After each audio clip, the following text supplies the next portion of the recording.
Hello दोस्तों, astro stock prediction में आपका स्वागत है।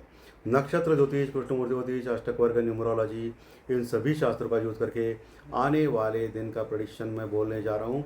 आने वाला दिन 1 अप्रैल 2026 यानी अप्रैल मंथ का पहला दिन। ओम श्री गणेशाय नमः। चैनल के डिस्क्रिप्शन बॉक्स में बिलो द टाइटल डिस्क्लेमर रखा है, उसको कृपया पढ़िए। यानी एज पर डिस्क्लेमर, ये एजुकेशनल प्रोग्राम है। इसके तहत जो भी मैं बोल रहा हूँ ये मेरी पर्सनल राय है, मेरी खुद की राय है। आपके प्रॉफिट या लॉस, लाभ या हानि के लिए मैं और मेरा चैनल जिम्मेदार नहीं रहेंगे, रिस्पॉन्सिबल नहीं रहेंगे। प्लीज़ नोट करके रखिए। मेरा स्टॉक प्रेडिक्शन चैनल केवल और केवल सिर्फ और सिर्फ यूट्यूब पे ही अवेलेबल है, बाकी कहीं भी नहीं। ये भी नोट करके रखिए।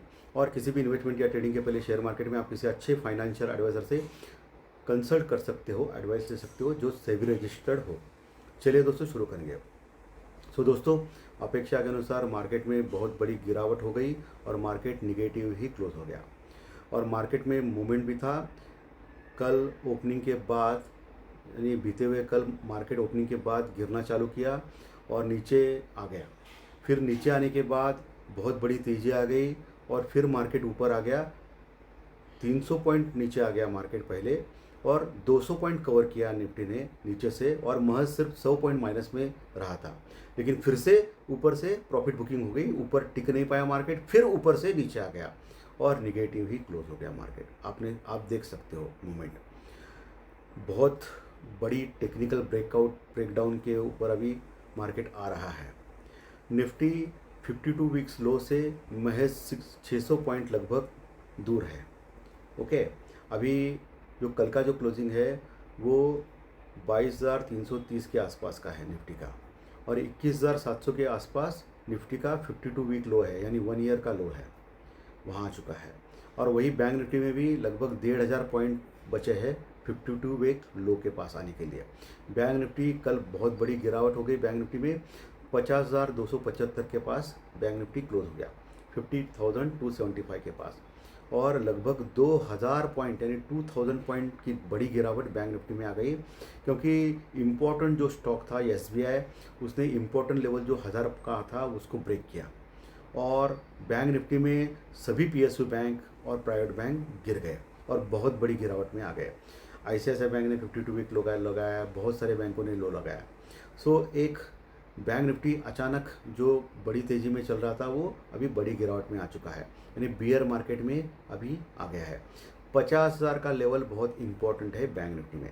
अगर ये 50,000 के नीचे लगातार 2 दिन क्लोज करता है बैंक निफ्टी आने वाले दिनों में, तो आने वाले दिनों में जो 52 वीक लो है 49,000 के आसपास का, 48,000 49,000 के आसपास का, उसको भी ब्रेक कर सकता है बैंक निफ्टी, उसके नीचे भी जा सकता है, यानी 48,000 तक भी जा सकता है 50,000 के नीचे अगर 2 दिन लगातार क्लोज किया तो। ये टेक्निकली आपको ध्यान में रखना है। वही बात निफ्टी के लिए है। 22,000 का लेवल बहुत इंपॉर्टेंट रहेगा निफ्टी में। अभी 22,000 के नीचे अगर लगातार 2 दिन क्लोज करता है निफ्टी, तो 1 ईयर का लो जो है 52 वीक लो वो लगा सकता है। तो बहुत इंपॉर्टेंट लेवल के पास निफ्टी और बैंक निफ्टी आ चुके हैं। इंडिया विक्स डर का इंडेक्स कल भी 4-5% बढ़ा और अभी 28 के पास आ चुका है। फेयर इंडेक्स बोलते हैं ये। इंडिया विक्स अगर बढ़ने लगता है तो मार्केट गिरने लगता है जनरली, आप देख सकते हो, या वोलेटिलिटी बढ़ती है मार्केट में अप डाउन की। ओके, ये ऑलरेडी बढ़ चुका है, 28 तक आ चुका है। पुट कॉल रेशो अभी भी वही है, 1 के पास है, तो पुट कॉल रेशो का कोई बात करने में कोई समझदारी नहीं है, क्योंकि राइटर्स है। क्योंकि मार्केट कौन से साइड में अचानक कोई न्यूज़ आ गई, ट्रम्प अगर बोल दिया तो मार्केट एकदम घूम सकता है। राइटिंग करके रखा है, यानी हेजिंग करके रखा है लोगों ने। हेजिंग किया तो क्या होता है कि मार्केट दोनों साइड में हेजिंग किया तो मार्केट में ये लोग सेफ होते हैं। बहुत बड़ी हेजिंग हो चुकी है मार्केट में। पुट कॉल रेशो नीचे नहीं आ रहा है, ठीक है। और ब्रेंट क्रूड ऑयल जो कल के सत्र में दोपहर में मैंने देखा था कि ब्रेंट क्रूड ऑयल 113 के पास आ चुका था।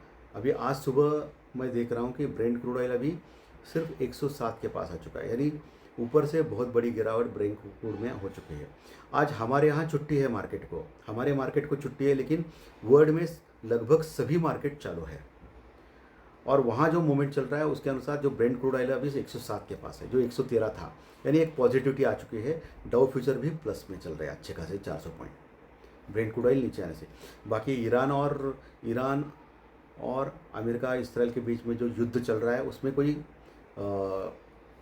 थम सा नहीं गया है, युद्ध ये चल रहा है और ज़ोरों ज़ोरों से आक्रमण प्रति आक्रमण चल रहे हैं और यही बात अभी तक डेंजरस सिचुएशन में है मार्केट। मैंने आपको बोला था कि ब्रेंट क्रूड ऑयल अगर 119 के ऊपर निकलता है तो बड़ी तेज़ी आ सकती है और मुझे लगता है मैंने अनुमान भी बोला था कि 119 के ऊपर नहीं जाएगा ब्रेंट क्रूड ऑयल अभी थोड़ी देर में। ओके, और वही चल रहा है, 119 तक जाता है फिर नीचे आता है, बहुत बार देखा आपने। तो ये 119 का जो है ब्रेंट क्रूड ऑयल आने अभी जो युद्ध जो चालू हो गया 1 महीना हो गया उसमें जो हाई लगाया था 119 का, वो आपको लेवल इंपॉर्टेंट रहेगा। और नीचे 90 का लेवल, 90 के लेवल के नीचे अगर लगातार 2 दिन क्लोज करता है तो गिरावट में आ सकता है ब्रेंट क्रूड ऑयल। तो ये बहुत बड़ा लेवल है जो ब्रेंट क्रूड ऑयल में ट्रेड करते हैं उनके लिए। ये मेरा जो लिमिटेड ज्ञान है, मैं ये नहीं बोल रहा हूँ कि ऐसा ही होगा, लिमिटेड ज्ञान जो है मैं बोल रहा हूँ वही है। इसमें गोल्ड और सिल्वर में, गोल्ड वही है 1,50,000 के आसपास है 24 कैरेट। 1,30,000 के नीचे अगर जाता है 24 कैरेट वाला गोल्ड, लगातार 2 दिन क्लोज करता है तो बड़ी गिरावट जो 110 तक जा सकता है, 1,10,000 तक। और 1,65,000 के ऊपर अगर निकलता है गोल्ड 24 कैरेट वाला और लगातार 2 दिन क्लोज करता है तो बड़ी टारगेट 1,80,000 तक जा सकता है गोल्ड। ऐसा मुझे लग रहा है, मैं गलत भी हो सकता हूँ, इसमें मेरा लिमिटेड ज्ञान है, मैं क्लियरली बोलता हूँ। लेकिन बहुत सारे लोग मुझे अनुरोध करते हैं कि गुरुजी आपको जितना भी ज्ञान है वो बांटिए, ये एजुकेशनल चैनल है इसलिए मैं बांट रहा हूँ। ओके, लेकिन जो भी आपको इन्वेस्टमेंट या ट्रेडिंग करना है सेबी रजिस्टर्ड फाइनेंशियल एडवाइज़र से कंसल्ट करें, ये बहुत बहुत इम्पॉर्टेंट है। डॉलर इंडेक्स 100.50 के पास है, यानी डॉलर मजबूत हो रहा है और हमारी जो करेंसी है इंडियन रुपीस डॉलर के मुकाबले बहुत बड़ी गिरावट में है। अभी 95 के पास पहुंचा है इंडियन रुपीस, 94.70-80 का लो लगाया है और ये बहुत बड़ी चिंता है हमारे लिए, क्योंकि आरबीआई भी ट्राई कर रहा है इंडियन रुपीस को स्ट्रेंथ देने के लिए, लेकिन नहीं हो रहा है और लगातार गिर रहा है। और ये इंडियन रुपीस का जो गिरना है उसी लिए हमारा इंडियन स्टॉक मार्केट नीचे जा रहा है। अगर इंडियन रुपीस स्ट्रांग होगा तो स्टॉक मार्केट पलटी मार सकता है और बढ़ सकता है, ये आपको इंडिकेशन हमेशा देखना है। प्लस जो न्यूज़ फ्लो वार रिलेटेड वो भी आपको गौर करना है, अगर ये थम गया बंद हो गया तो मार्केट बड़ा यू टर्न ले सकता है। ठीक है, तो मुझे तो एज़ पर माई नॉलेज तो लग रहा है कि अगले सोमवार मंगलवार तक वार रिलेटेड बहुत अच्छी न्यूज़ आनी चाहिए, कुछ निगोशिएशन या कुछ तो या ख़त्म होना चाहिए जो भी है। ओके, निगोशिएशन नहीं हुआ तो भी ख़त्म होना चाहिए, क्योंकि ये ज़्यादा इलोंगेट करके सभी देशों को ये तकलीफ़ हो रही है, सिवाय रशिया अमेरिका के। उनका देश तो तेल उत्पादक है, उनको कोई प्रॉब्लम नहीं, जितना भी रेट बढ़ेगा उनको फ़ायदा ही है। ओके, तो ये चीज़ आपको ध्यान में रखनी है। ठीक है, बीते हुए कल के सत्र में एफआई ने बहुत बड़ी सेलिंग की है, फॉरेन इन्वेस्टर्स ने कैश में। कल के सत्र में लगभग 11,000 करोड़ का माल कैश में सेल किया एफआई ने, फॉरेन इन्वेस्टर्स ने बहुत बड़ी सेलिंग की है और यही रीज़न था कि मार्केट बड़ी गिरावट से क्लोज हो गया।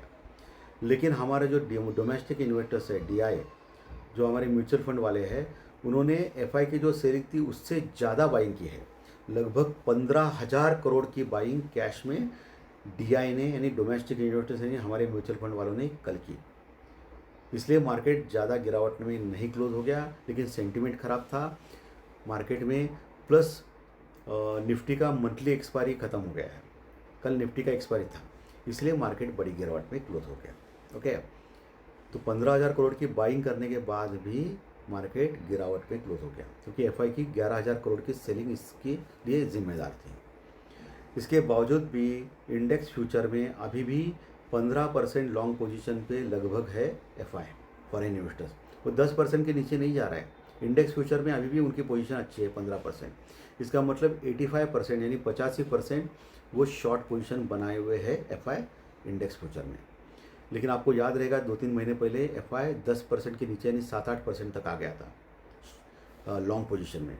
तो वैसा देखा जाए तो एफआई की लॉन्ग पोजीशन अभी ठीक ठाक बोल सकते हैं, अच्छी नहीं है लेकिन ठीक ठाक है। चलिए, अभी ये सब कुछ टेक्निकल बातें तो हो गई, अभी आते हैं ज्योतिष शास्त्रीय प्रेडिक्शन के ऊपर।